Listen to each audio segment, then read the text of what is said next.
Allora, rieccoci qui, dicevamo appunto della questione di partnership che si è attuata, molto importante per valorizzare i prodotti del territorio, di qualità, eccetera, e soprattutto la valorizzazione anche degli esercenti, perché se no sono messi un po' in crisi. Ma che prospettive ci sono? Prima sentiamo l'agricoltura e poi, a prescindere dal DPCM che uscirà, con cui incrociamo le dita, per il Natale, secondo voi?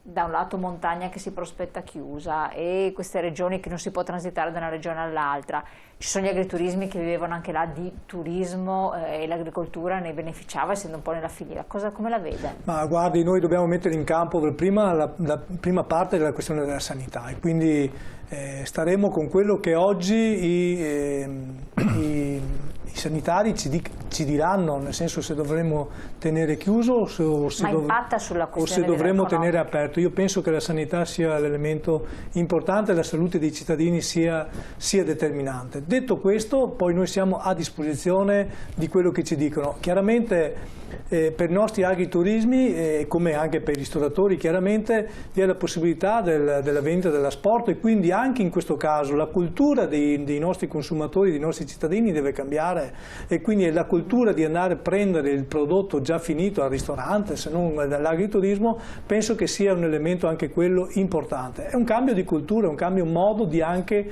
di approvvigionarsi, un modo anche di percepire il cibo in maniera diversa. Io penso che questo deve essere la nostra soluzione per il Natale, che chiaramente lo dovremo fare a casa, non contaminando soprattutto, ma mantenendo comunque anche un numero molto limitato delle persone, dei nostri vicini, sempre mantenendo la salute l'elemento determinante per i nostri genitori, per i nostri nonni, che sono le persone oggi che sono più a rischio. Ecco, per esempio, forse così, mostrare quali sono le tipicità che vengono proposte dagli agriturismi del territorio, dai ristoranti del territorio per il Natale, no? Potrebbe essere un'idea, perché magari uno vedendo dice, pensa, non ci avrei mai pensato al coniglio con le olive, faccio l'esempio, che può essere acquistato, è una proposta alternativa, no? A volte vedendo viene la voglia. Finita questa pandemia, le famiglie non avranno più soldi per andare a mangiare fuori, che sia da sport o in presenza.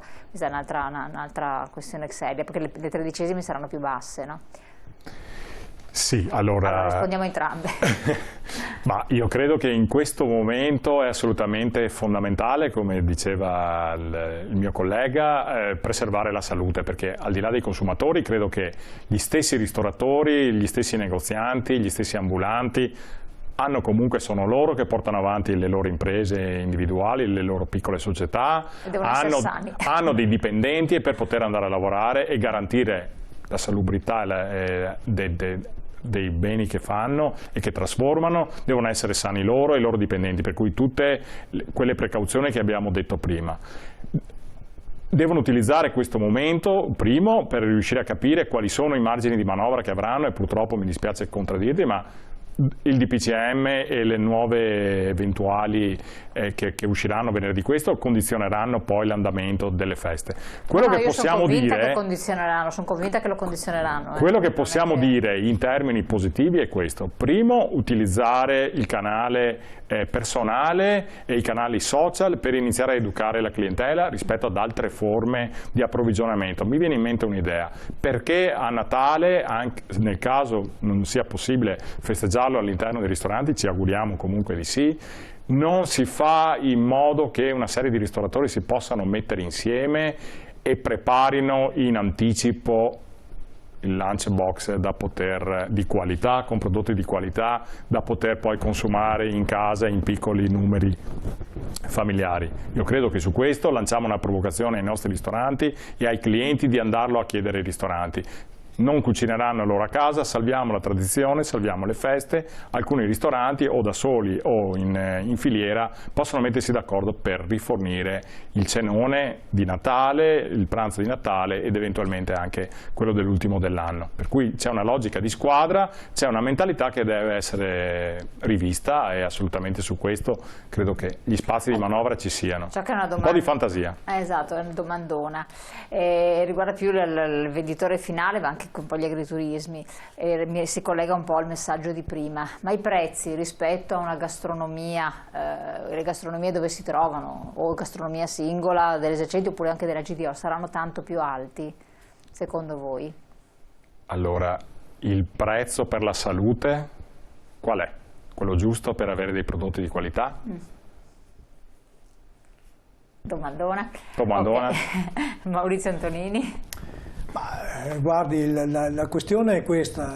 Oggi vi è la necessità di valorizzare i nostri prodotti, vi è la necessità di valorizzare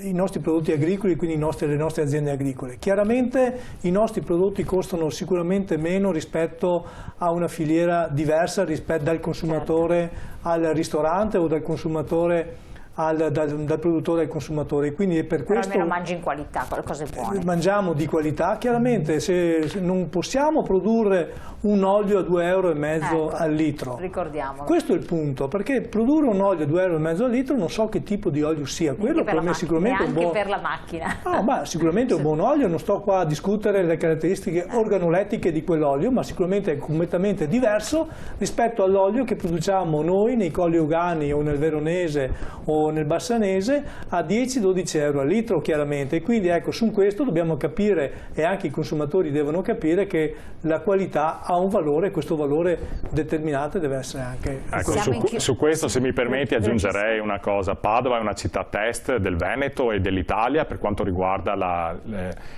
l'offerta gastronomica e dei ristoranti. Abbiamo qualcosa come 2000 locali di pubblico esercizio solo nella provincia di Padova, ce n'è per tutte le tasche. È chiaro che il prezzo è un fattore insieme alla qualità discriminante, si può mangiare con €1 probabilmente male e con cifre da 10, 15, 20, 50, 100 €. C'è una offerta vastissima, io credo che ognuno poi sappia dove andarsi a dirigere. Leggo l'ultimo messaggio che è arrivato, ultimo ma non ultimo, perché che proprio gli inviate al termine della trasmissione non possiamo leggerli, vediamo se possiamo metterli in onda e poi chiudiamo.